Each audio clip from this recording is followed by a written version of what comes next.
Good morning everyone. We've now reached the last part of the April 2020 exam. This is question 5 and we're dealing with a few graphs and then also log equation solved for x. Right, so here the first question is sketch the graph of y is equal to e to the power x. So this is an exponential graph.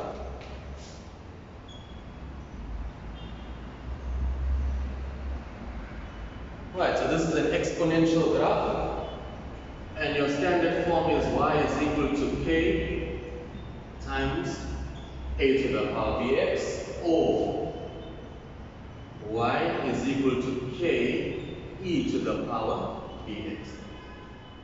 Right, where k, a, b, e, they are all constants, which are numbers. Right, so in a situation like this, where you have k e to the power bx, then your graph could be an increasing or a decreasing function. Okay, so your exponential graph, this is an increasing function.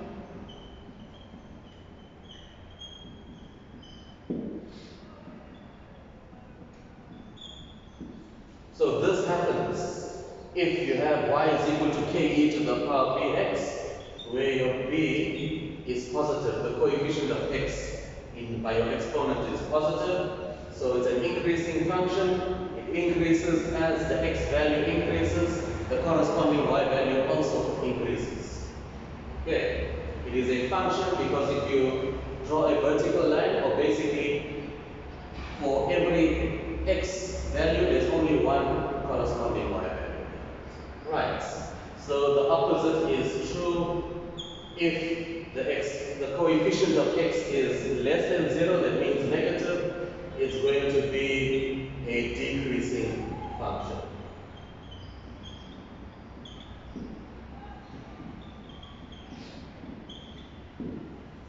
So this graph, as you notice, it only has a y-intercept. Okay, so that is our exponential graph. If you want to, you can use a table to get all your coordinates. You can. It's up to you how many coordinates you want to get. However, here this question is only 2 marks. So you need to show the y-intercept and at least one more point on the graph. So what are we dealing with? Y is equal to e to the power 1x, 1. So 1 is greater than 0. This is the graph that we are sketching. So it's an increasing function. You need to get that shape correct. So now this graph has a y-intercept. If I want to work out the y-intercept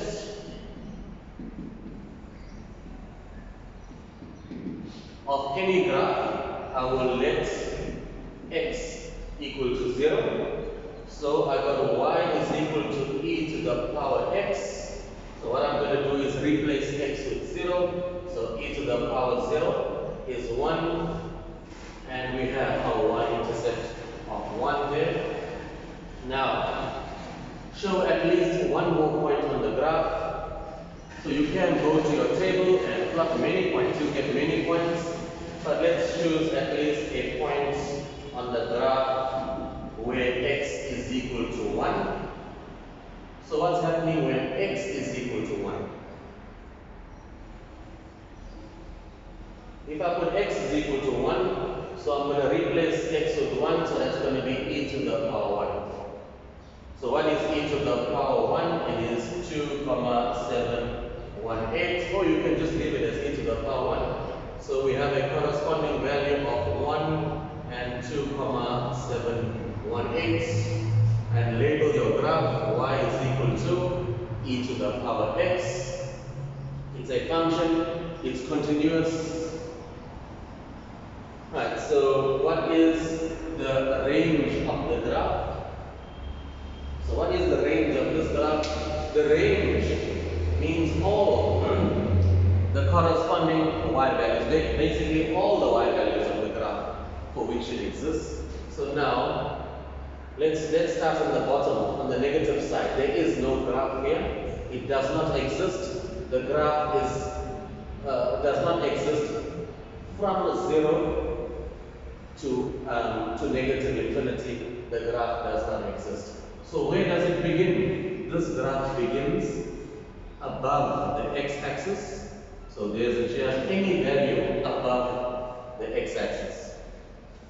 So therefore, y can be 0.01, 0.2, y can be, it can go right up, as you can see, it goes up and up from 0, y equal to 0 to a very high positive value, which we call positive infinity. So your range here, you are starting at 0, your y value is 0, and going up to positive infinity, and this is how you use a curly brackets. This is a curly bracket, and this means not including infinity. So whenever you're using infinity, you do not use a square type bracket. This means sorry, my mistake there too. Right. So we are going from 0 to infinity, but not including 0 and not including infinity. That is the range of the graph. Okay. The y value, you'll never get a y value of 0. Right, so that is the range. Or if you want to, you can write it like this. Y must be less than infinity but greater than 0. It's up to you. You can write it this way or that way. So that was 5.1.2. The inverse of y is equal to e to the power x. Okay. The inverse of this graph, the question was just write down the inverse. So what do you do to work out the inverse? Okay, you're gonna swap x and y, and then make y the subject of the formula. So if I want to work out the inverse of this graph, so I'm going to go x is equal to e to the power y. Swap x and y. Now, what do you do? Introduce logs on both sides. But in this case, when you see e, it's best to introduce ln on both sides. So we're going to go ln of x is equal to ln e to the power y. So ln x is equal to y ln e. So therefore, alright, so let me just erase this.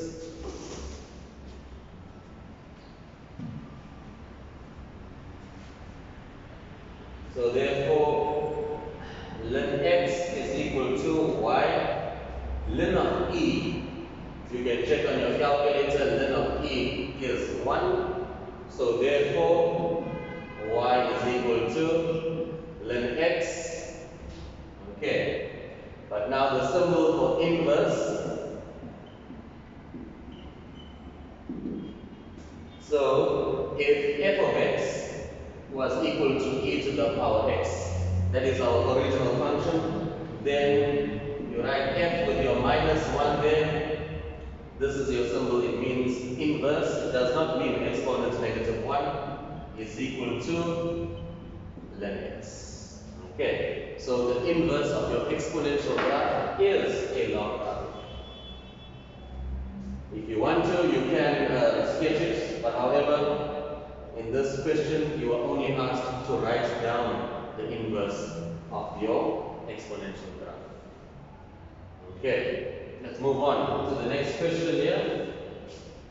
Sketch the graph of y is equal to cos x minus 1. This was our final answer here, the inverse. Sketch the graph of y is equal to cos x minus 1 from negative 360 to positive 360. So this graph is shifted 1 unit down from your original cost graph. Right, so what do you do in a situation like this? For your trig graphs, you need to work out the period and the frequency. So, what is the period of your cost graph? How do you do that?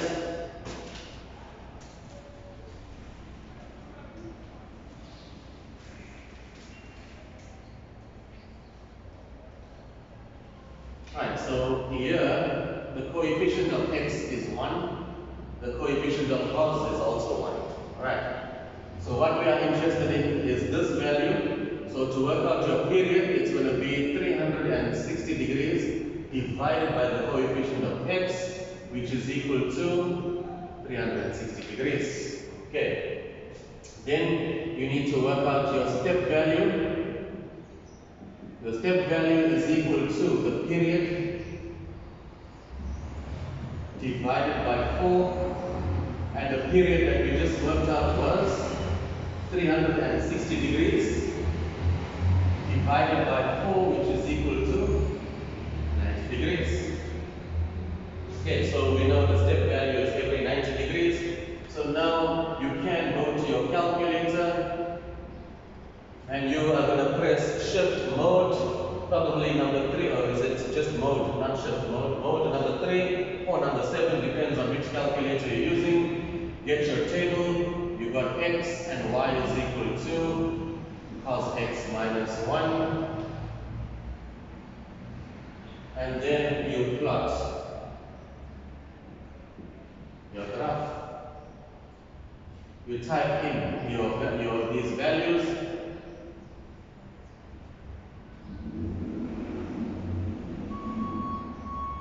Right, so what are you going to do? You will type in y cos x minus 1, then your start value is going to be minus 360, your end value will be positive 360, and your step value, which you had to work out, was 90 degrees.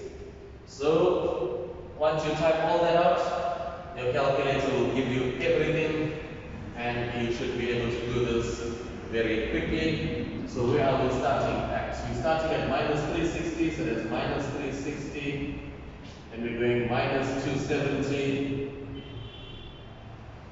minus 180, minus 90, 0, 90, 180, 270, and 360 degrees. So this is the domain. And now the range of the graph. Right, so let's start. Your calculator will give you everything. Okay, so I'm not using a calculator here. So how do I work it out? I need to know what's happening at 0. Know your normal cos graph. When x is equal to 0, what is cos? Cos of 0 is 1. But in this case, 1 minus 1 will give you 0 also.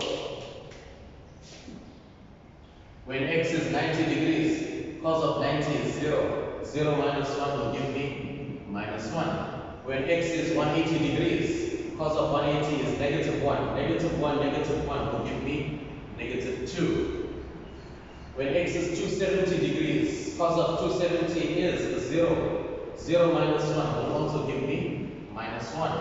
Then cos of 360 degrees is 1. Minus 1 will give me 0. So that is one cycle of your cos graph, and your cos graph is symmetrical about the y-axis. So therefore, you will get the same corresponding y values for a positive or a negative input. That means an x value. So that means when x is 90, you get y is negative 1. When x is minus 90, you will get the same value. When x is minus 180, you should get the same value here. Minus 270, negative 1, and minus 360, you should get the same thing. So that is your table. Right, so you work it out.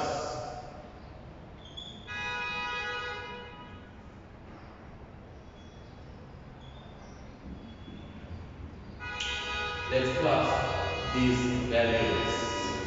So plot your graph before I do it. Alright, so your XY axis, you label it properly, and then all you do is mark off the critical points. You should know the shape of the graph. However, let's mark off these critical points. Minus 360 and 0, that is 1 point here. The next point is minus 270, negative 1. The next point is minus 180, minus 2, that's here. The next one is minus 90 and minus 1. The next one is 0, 0. And then there's your pattern. You can see your shape. Let's do this one. So this graph is coming down there. So there is your cos graph. Okay. And what happens is now, if you copy and paste it here, you have another cycle. You can see the graph repeats itself every 360 degrees. Let's continue here. So that's 90, negative 1, 180, minus 2, 270, negative 1, 360, 0. And then there is your cosine graph. Right, so that is your cosine graph. Label your turning points there. This is 180, negative 2. This is minus 180, minus 2. Label your graph. This is y is equal to cos x minus 1. Your trig graphs, I always tell my students, are easier to sketch than most of the graphs, except the straight line. I think the straight line is the graph that's easiest. Second will be all your trig graphs. Okay, let's move on. The next question is sketch the graph of y is equal to cot theta from minus 3 pi over 2 to 3 pi over 2. I'm going to erase the board in order to answer this one.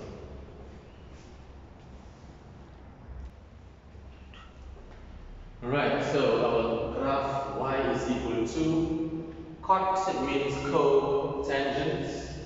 So how do we sketch the cot graph?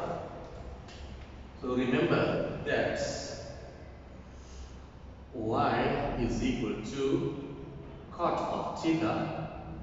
Cot of theta is the reciprocal of 1 over, the reciprocal 1 over tan is equal to cot. So in order for us to sketch the cotangent graph, we need to be able to sketch the tangent graph, and you can see now this is a fraction, 1 over tan. So let's deal with tan first. Okay. So what are we dealing with here? X must be less than, or theta must be less than equal to 3 pi over 2.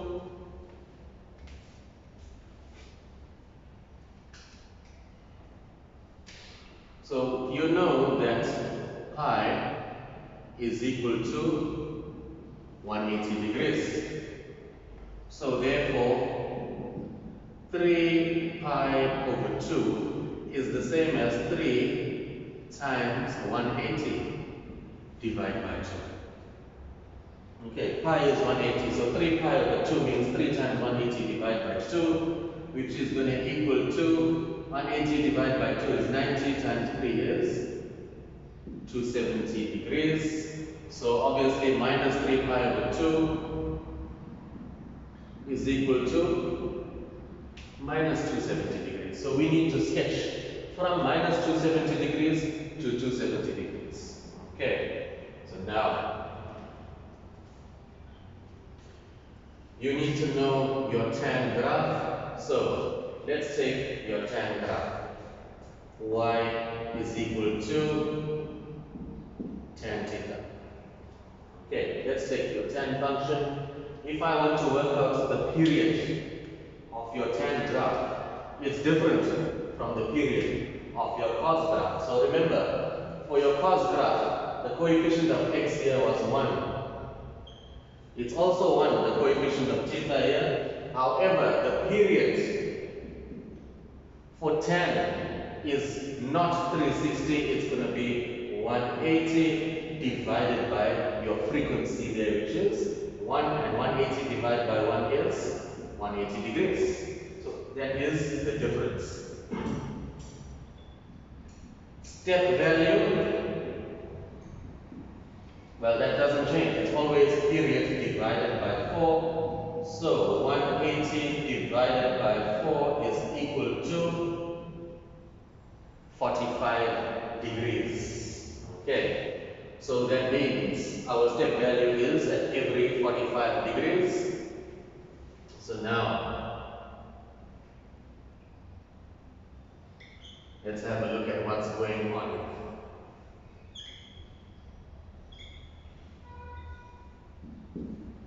So we're going 0, 45, 90, 135, 180. And I will need much more, I need more space here. So I have to erase this. Let me just erase it.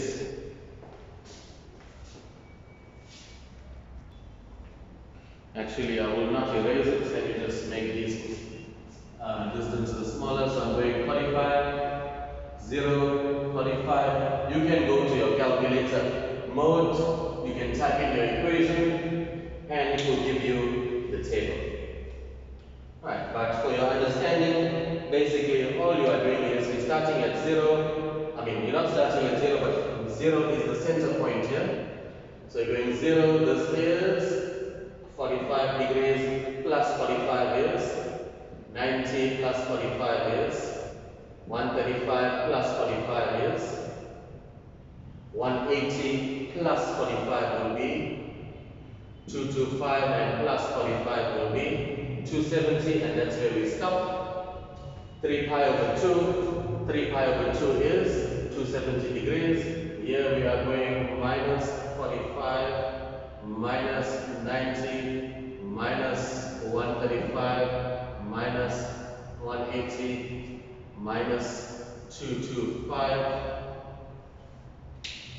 And our last value there, minus 270.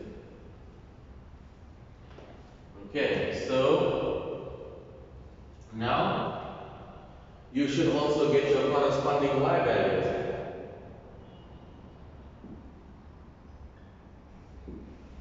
Okay, so now what do you notice on your table? On your table, you get when x is 0, y is 0. When x is 45 degrees, when theta is 45 degrees, y is 1. What do you notice on your table? You must have your calculator, you must have this typed out. You got your table in front of you, just like what I sketched on the board there. Okay. So, this is what I'm talking about. Your table, you're going to have theta and then y is equal to tan theta. Now I'm showing you the tan graph, and then you will see from the tan graph you will work out to the plot. So you got your table and you plot all these values here. You got minus 270, minus 225, minus 180, minus 135, minus 90, minus 45, and then we're going 0, 45, 90, 135, 180, 225, 270 degrees.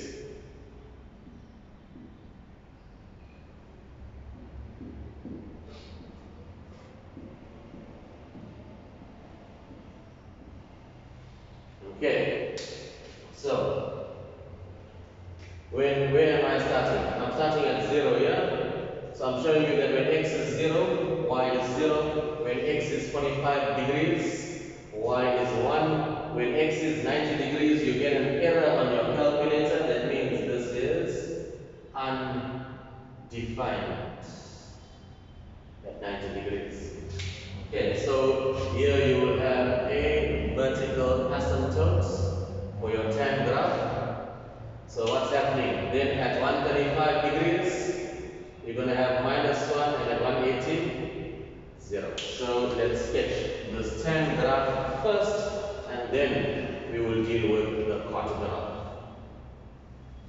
Okay, so there's your tan function, so it's going up here, that's tan there, coming down here. Okay, so if you go on the left, you will also have a vertical asymptote here, so this graph is going to come down here. Okay, here this graph will continue at 225, you'll get your positive 1, and there's it, you will have another asymptote at 270 degrees. Right, so basically what's happening here is your tan graph. If you take this and you copy and paste it here, you can see, or if you look at from 0 to 180 degrees, if you take this and then you put it on this side, you will get the same thing. The tan graph is periodic every 180 degrees. Okay. So if I take this now as it is, where is it? Here, and then I will plot it here. So now at 135 degrees, and then you got minus 180, minus 225, and minus 270 degrees. So I got there's my asymptote here at 270, then and also at 90 degrees. Make sure that your line does not touch the asymptote, otherwise you will lose half a mark. The graph must not touch the asymptote.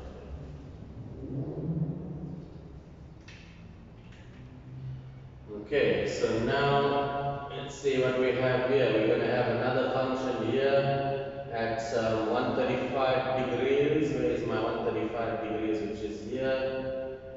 We should have at 180 there. 135, that will be 1. 225, that will be negative 1. And at 270, you will have another asymptote there. So let's see.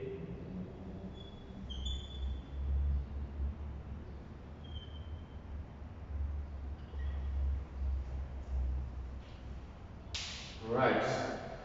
So this is the tan graph from minus 270 degrees to a positive 270 degrees. Now, remember that cot is equal to 1 divided by tan. So therefore, tan theta must not equal to 0, because this is a fraction. For the cot graph, tan must not equal to 0. So where is your tan graph equal to 0? The tan graph is equal to 0. You can see it. There's your minus 270. This is also undefined.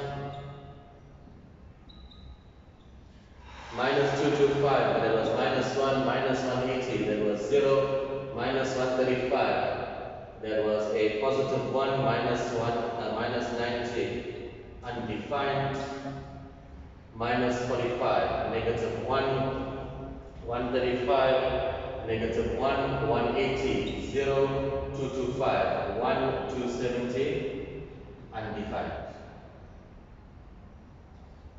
Okay, so where is the tan graph equal to 0? There's a chart.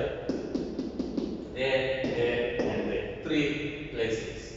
At minus 180 degrees, at 0 degrees, and at 180 degrees. So, what you're going to do is, wherever the tan graph is equal to 0, you will draw your asymptote for the cot graph.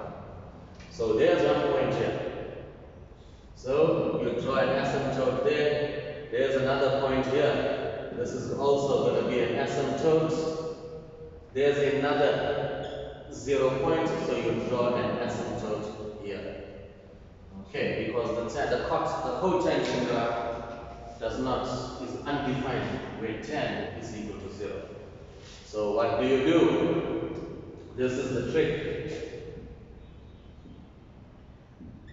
So this is your tan graph. That is your tan graph. All you do is you imagine the tan graph being reflected on this point, and this is cotangent in green. So all you do is you go back to this point here.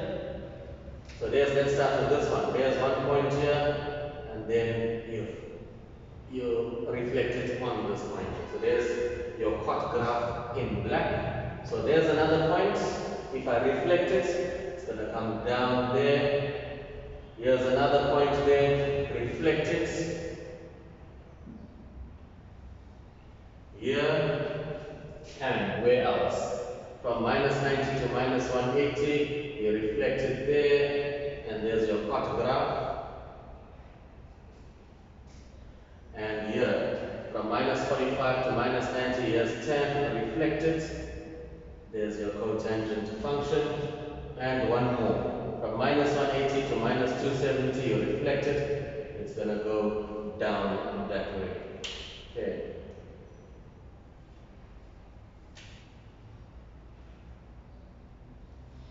So once you're done with sketching the cotangent graph, now you can erase your tan graph. So erase the tan graph. So there's it there, you erase it. It was in blue. So there's my tan graph, erase it.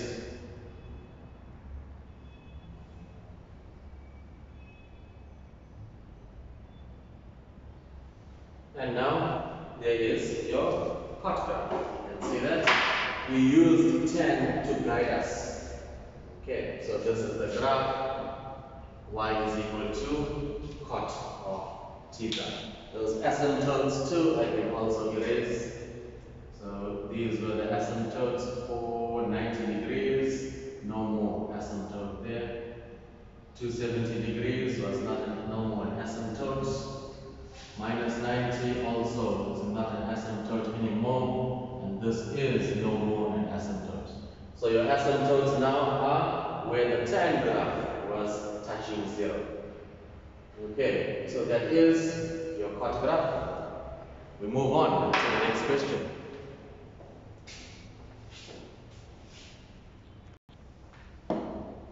Alright, 5.4. We're given this equation.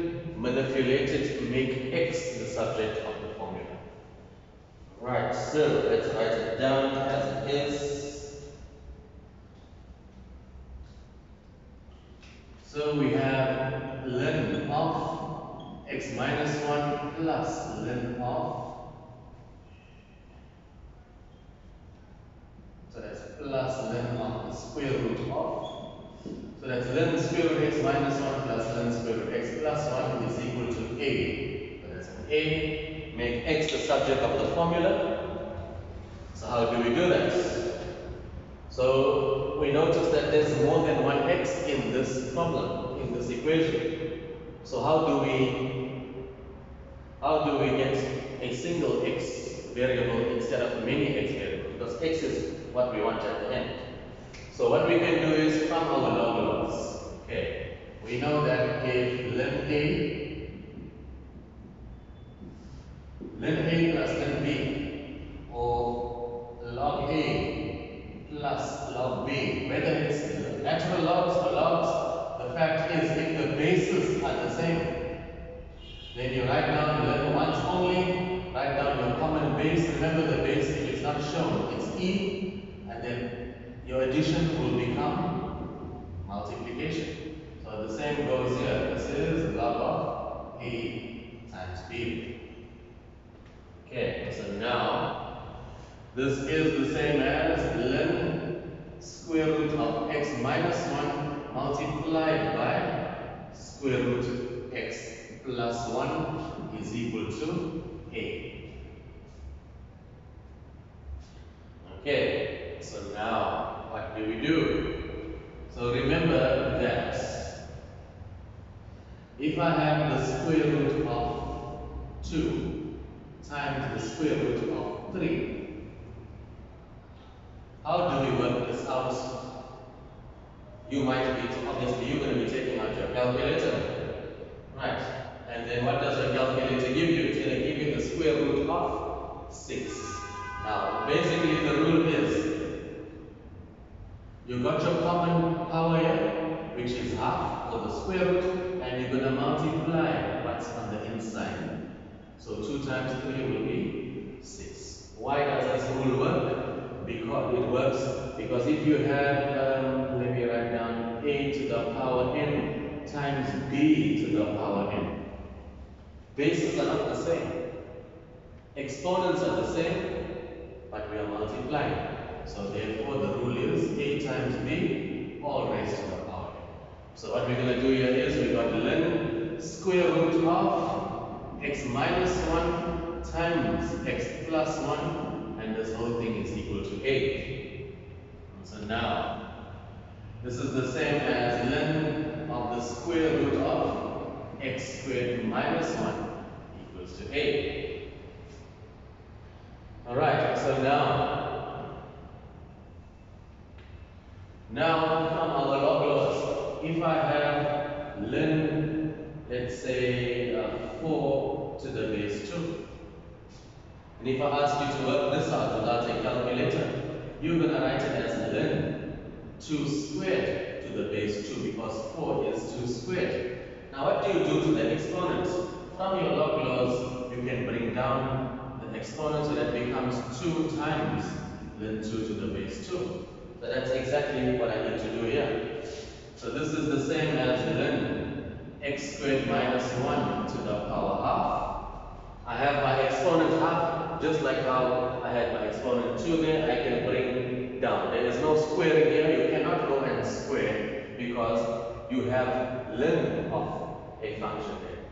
If there was no ln, then you can square both sides, but here you cannot. So you bring down your power, so that's half times ln of x squared minus 1 is equal to a. And then what you can do now is you can divide it by half. So there we have ln of x squared minus 1 is equal to a divided by half. So I have ln of x squared minus 1 is equal to 2a. Okay, a divided by half is 2a.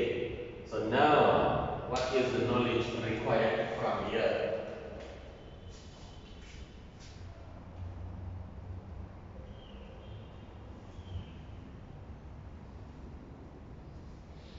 Okay, so we know that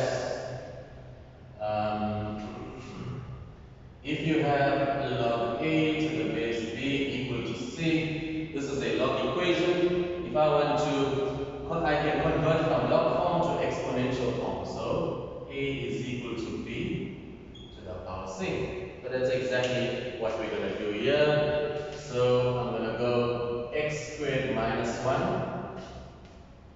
X squared minus 1 is the a. The base b, if it's not shown, is e for natural log. So your b is e, so this is going to equal to e to the power 2a. Okay, now all I have to do is make x squared the subject, so x squared is going to equal to 1 plus e to the power 2a, and x, now I need to find the square root of both sides, so I got my 1 plus e to the power 2a there, that's x squared, so I find the square root of both sides, so therefore x is going to equal to plus or minus the square root of 1 plus e to the power 2a. And that's how we make x the subject of the formula. Alright, so that was our log. One thing I forgot to do here is to check our restriction here. So you know that log of 0 is undefined. Okay, your log graph. So here is your log graph. It's an inverse of the exponential graph. So here is your log graph.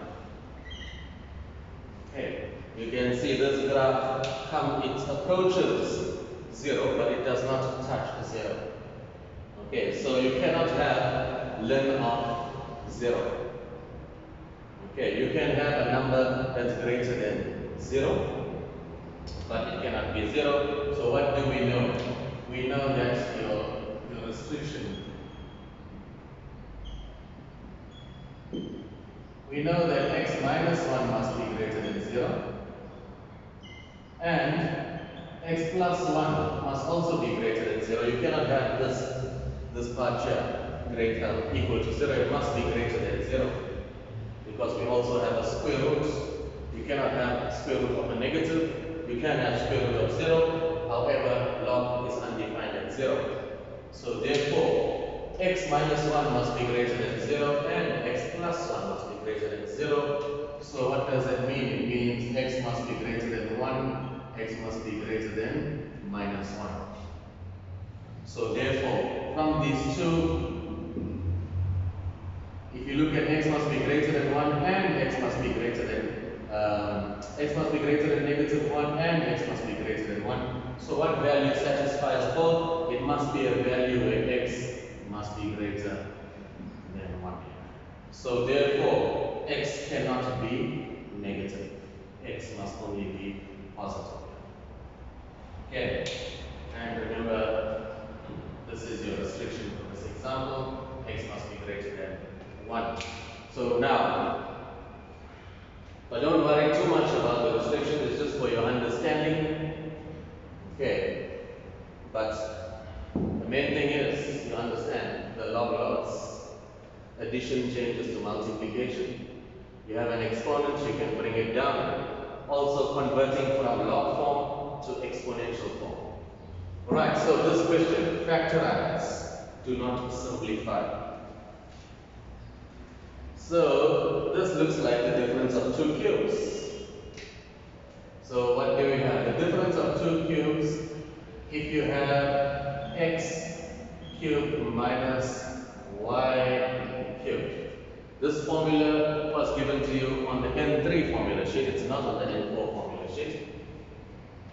So if I factorize here, that's going to be x minus y, x squared plus xy plus y squared. Or if you have x cubed plus y cubed, then this is going to be x plus y, and then you have x squared minus xy plus y squared. This is the sum and difference of two cubes. There's no 2 here, it's just plus xy.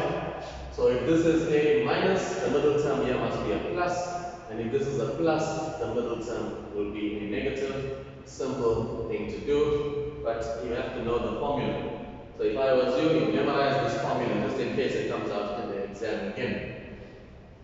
So what do we have there? 27. 27 is the same as 3 cubed. So that's 3 cubed, k minus 1 to the power 3. And then let's simplify that.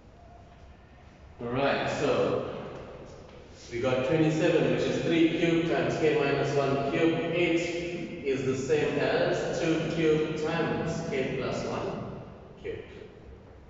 So now this can be written as 3 times k minus 1 all raised to the power 3. I'm using my exponent laws there, and which I just used here too.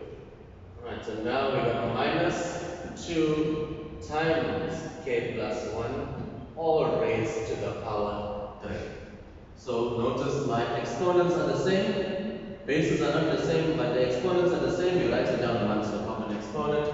So this is the same as 3k minus 3 all raised to the power 3 minus 2k plus 2 all raised to the power 3. Now, why did I do this? Because I want to rearrange it into standard form. Here's your standard form. X cubed. So x is 3k minus 3. Y is now 2k plus 2. All you do is substitute and you're done into the formula. So this is going to equal to x minus y. So that's x minus y.